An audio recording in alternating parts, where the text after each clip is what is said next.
every day, late at night, not okay.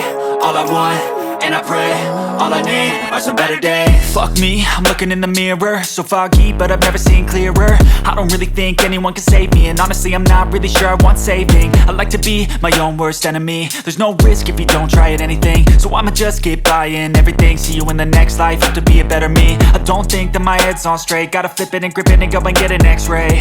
What's wrong with me? I just feel weight pushing on my chest and it squeezes till I suffocate. Better change my mindset, meditate. It's pretty cool that I'm alive and have better days. I could walk, see, hear, I should celebrate, think I could... Good day mga Lods, nandito ngayon tayo sa Yamaha Wison Flagship Store located sa Greenfield District, Mandaluyong City upang makita ng up close and personal ang bagong kulay ng Yamaha Mio Gravis. Tara at samahan niyo ako. Let's go!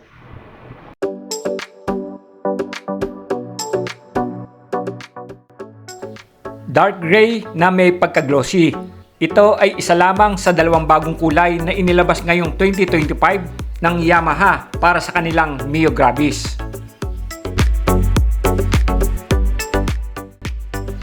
Wala namang nabago sa kanyang features. Nandun pa rin ang kanyang modern looks na may pagka-sporty and aggressive. Kasama na ng mga sharp and curved edges na design.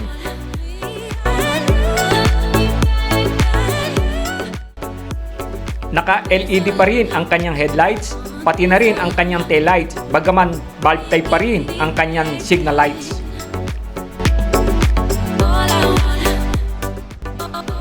Naka-full digital meter panel na kung saan malinaw mo namang makikita ang lahat ng impormasyon habang nagpapatakbo ng motor kahit sa kasagsagan na tirik na araw. Sa bandang kaliwa ng handlebar ang switch para sa high and low beam, turn signal at horn button. Sa bandang kanan naman makikita ang stop and start, hazard at start button.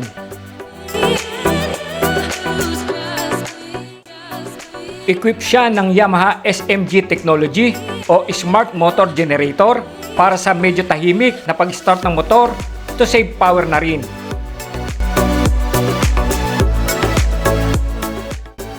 May maliit na decals na black and yellow sa gilid at naka 3D emblem ang salitang Mio Gravis na nagpaganda sa overall looks ng motor na ito.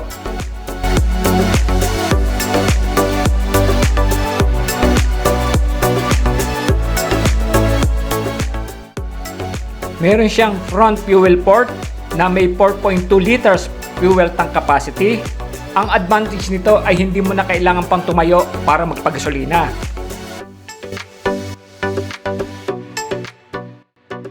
Meron siyang displacement na 125cc, single cylinder, 4-stroke, 2-valve, single overhead cam. Ang kanya namang compression ratio ay 9/5/1.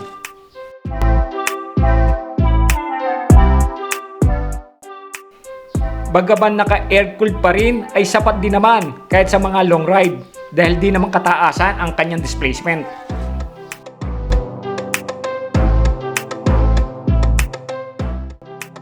Mayroon siyang maximum power na 9.3 horsepower at 8,000 RPM at ang kanyang maximum torque ay nasa 9.5 Nm at 5,500 RPM.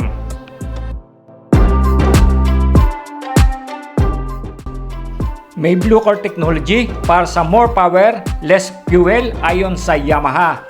25 liters underseat storage, sapat para sa lagayan ng half-face helmet, tools and documents.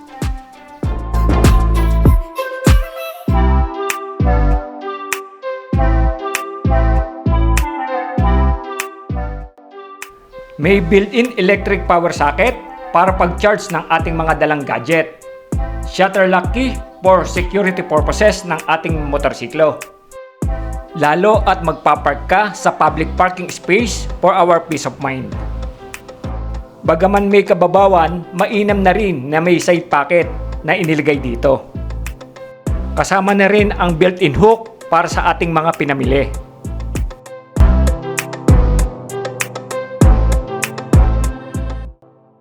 Telescopic fork para sa kanyang front suspension, hydraulic disc brake with single piston caliper naman para sa kanyang front braking system, samantalang 100/90/12 ang sukat ng kanyang unahang gulong. Tubeless na yan mga lods.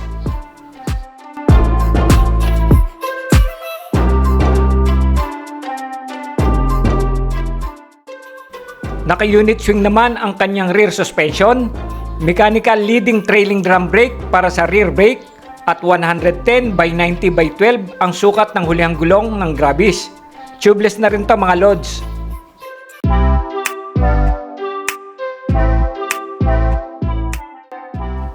May malapad at komportableng upuan. Tsak mag-i-enjoy din ang iyong back ride. Mayroon din pala itong park brake lock na magagamit kung naka-slant ang lugar na iyong pagpaparadahan.